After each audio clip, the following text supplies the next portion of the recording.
let's discuss how multiplication of matrices can be applied. So this comes up a lot in business and manufacturing operations, that we can look at things using matrix multiplication. So for example, let's say we have one store of an electronics retailer that has 30 plasma TVs, 20 LCDs, and 10 home theater systems in its inventory. The value of each plasma TV is $800, the LCD is $750, and the home theater system is $500. I have no idea when they got these values. So if we write the value in a row matrix A, so in other words, we're going to have, this is going to be the values. So 800, 750, and 500. And this is A. And I represent the inventory, the number of items in the inventory, with a column matrix.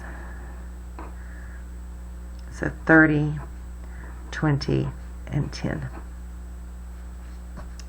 This is column B. What we're going to do is we're going to multiply these together. Now the way multiplication works in matrices, I'm going to try to color code this a little bit for you.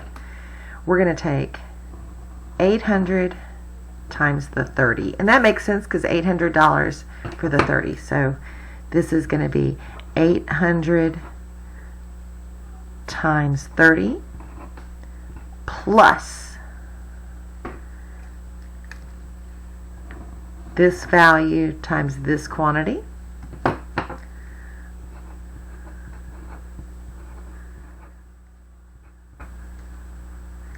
And then let's see if this has ink in it. 500 times the 10.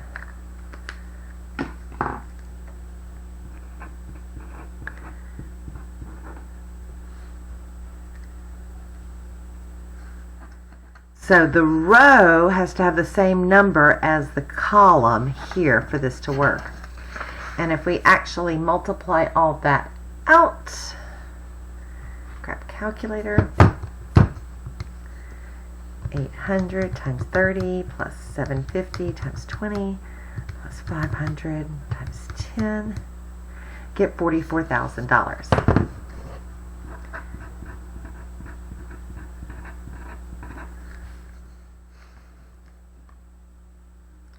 Now suppose the retailer has a second store with 40 plasma, 25 LCDs, and 5 home theater systems.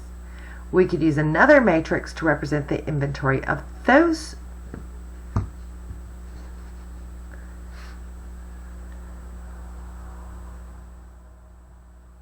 So the inventory of store 2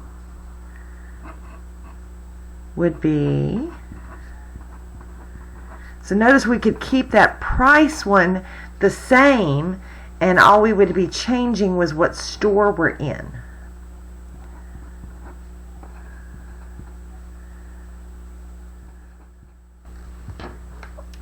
So it's going to be 800 times 40 plus 750 times 25 plus 500 times 5. And this store's inventory is going to be $53,250.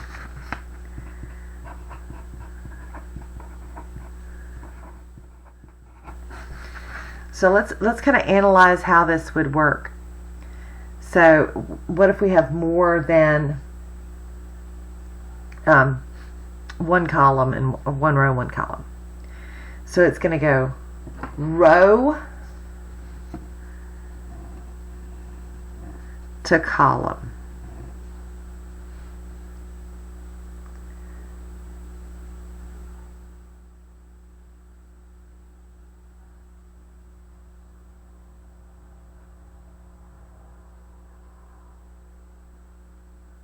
And then it's going to kind of get distributed on. So let me show this one to you. This is a helpful one. So we're going to start with, it's almost like distributing, if you want to think about it that way. So we're going to take 3A plus 4E. Then that gets distributed to the next column. So it'd be 3B plus 3F. Plus 4F, sorry. Then the next one would be 3 times C plus 4 times G, because I'm going to the next column. Still that same row, but going to the next column would be 3D plus 4H. Now I'm going to get the next row involved, which is 2, 5. And it's going to distribute for each of those columns. So 2A plus 5E. 2B plus 5F. 2C plus 5G.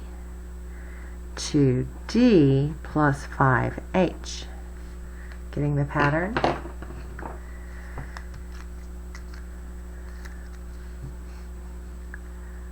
Next row, 6, 10. So 6A plus 10E. 6B plus 10F. 6C plus 10G. 6D plus 10H. Seeing it with the letters and the numbers mixed, I think, can be very helpful here.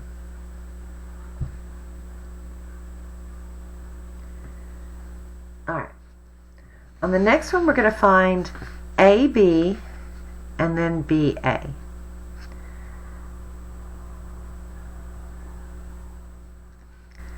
So, starting with the first row, so AB is going to be 3 times 1 plus 2 times 3. And then 3 times 2 plus 2 times 1. Next row. 1, 0 distributed to each of the columns. So 1 times 1 plus 0 times 3. 1 times 2 plus 0 times 1. So row to the column. And so AB ends up being 3 plus 6, that's 9. 6 plus 2, that's 8. I get a 1 down here and a 2 down here. Let's compare that to if I switch the order and do B to A. So the order is going to change. I'm going to rewrite my A over here because I think it'd be easier to see it. So BA. Row to column. So 1 times 3 plus 2 times 1. This row to this column. Then 1 times 2 plus 2 times 0. Next row. 3 times 3 plus 1 times 1. Then 3 times 2 plus 1 times 0. And so BA turns into, let's see, that's a 5. This would be a 2, 10, and a 6. So my question to you is, are these commutative rules?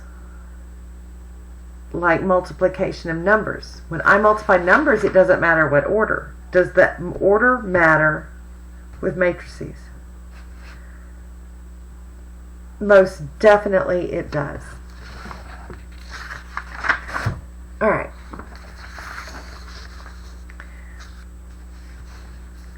Pentago Industries must choose a supplier for the raw materials that it uses in its 2 manufacturing divisions at Clarion and Brooks. Each division uses different unit amounts of steel, wood, and plastic shown in this table. The two supply companies being considered, Western and Coastal, can each supply all of these materials but at different prices per unit. Use matrix multiplication to decide which supplier should be chosen. So I'm going to actually do this one in the calculator, and then we'll see what we get at the end, kind of thing.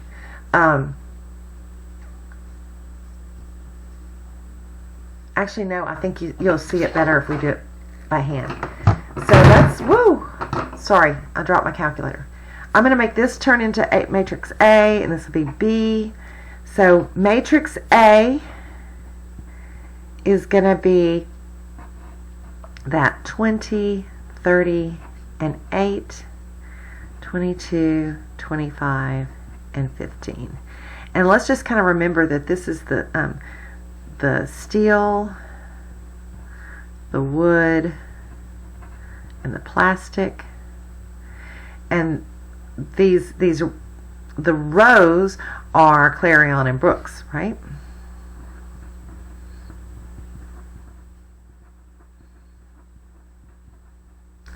And let's look at what matrix B would look like. It would be a 3 by 2.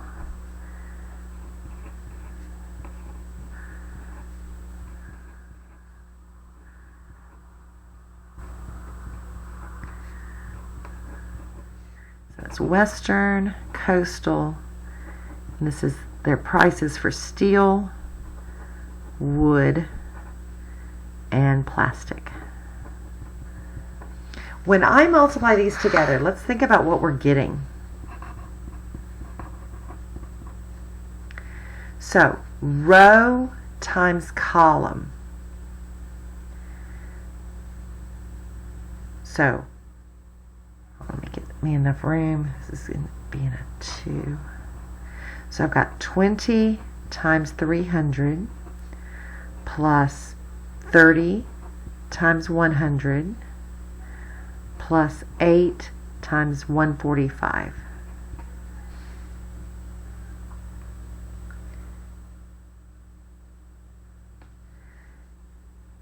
Then I'm going to multiply those same quantities times the prices from Coastal.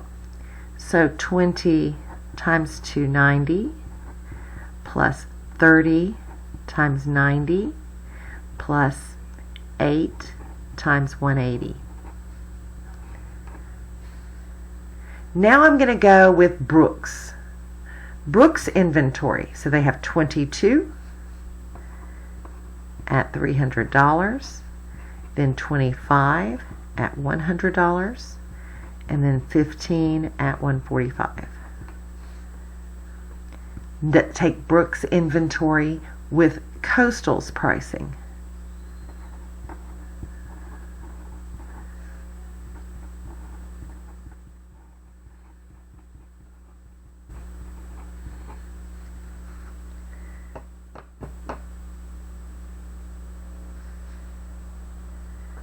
And I'm going to do quick calculations. What I end up with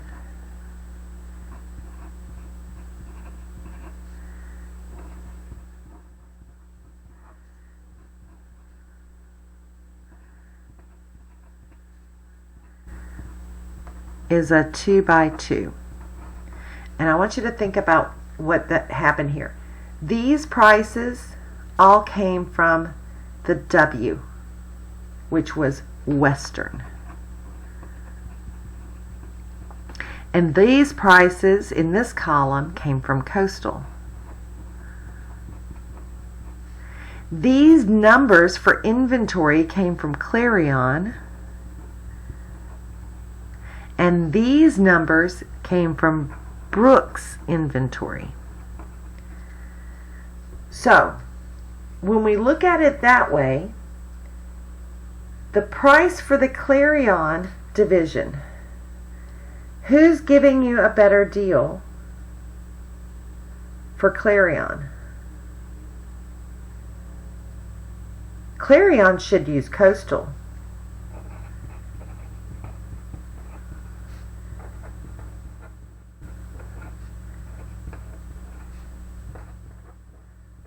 they're getting a better deal.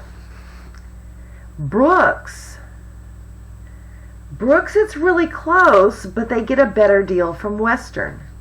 So Brooks should use Western.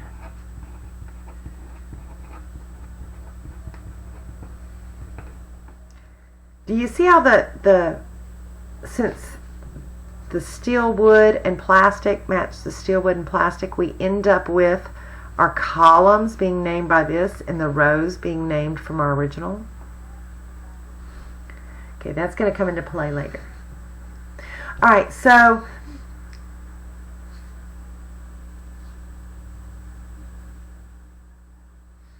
if we have a square matrix and we have ones down the diagonal and everything else is zeros, this is called an identity matrix. If you have an identity matrix and you multiply it times anything, so like multiplying by 1, you're going to get your original back. It's just how identities work. So let's look at the 2 by 2 identity matrix.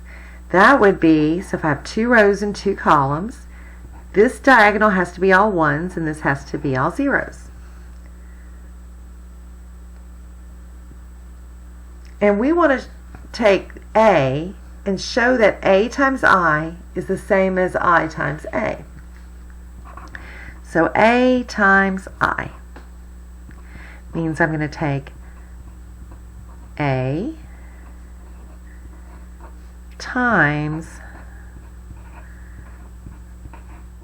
so row, remember how we do this, so 4 times 1 plus negative 7 times 0. Then we're going to distribute it to the next column, so 4 times 0 plus negative 7 times 1, row to the column. Now we're using row 2, so 13 times the first column in the next one, plus 2 times 0. Distribute to the next column. And I end up with 4, 13, negative 7, and 2.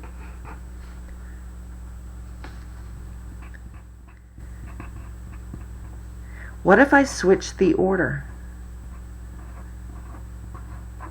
Well, it's saying we're going to get the same thing back. Well, let's see if that does happen.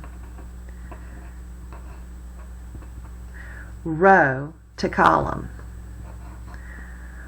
1 times 4 plus 0 times 13. 1 times negative 7 plus 0 times 2. 0 times 4 plus 1 times 13. 0 times negative 7 plus 1 times 2. Let's see what we get. We get a 4. We get a negative 7, 13, and 2. So it's true. If we multiply by the identity matrix, we get our original back. Now the last example is just kind of a little fun example. It's about encoding messages. Encoding and decoding messages is always important during wartime, and now it's part of cybersecurity, how to encode and decode emails and data. So this is just kind of interesting. So if we take all the numbers and give them a numerical value, and we have A is an encoding matrix. We can encode a matrix by separating it into number pairs and then multiplying each pair by A. So let me show you what I mean by that. So let's take the phrase good job. So good, and there's a blank, job. So G is 7, And we have 15, 15, and a 4. Blank is 27, 10, 15, and a 2. All right, let me show you what we mean by putting it into pairs. Pair, pair, pair, and a pair. Okay, so what we're going to do is we're going to take that coding times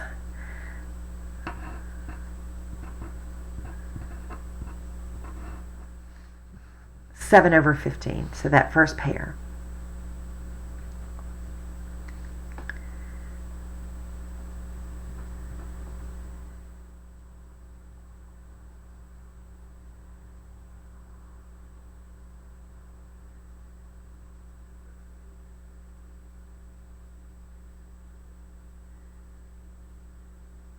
And we end up getting 96 and 118. I'm just speeding this along.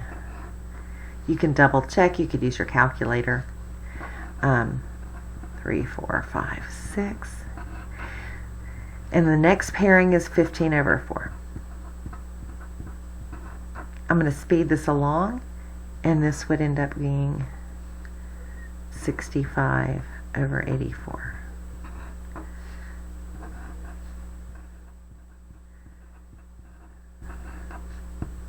Next pairing is 27 over 10, and it ends up giving me 131 over 168.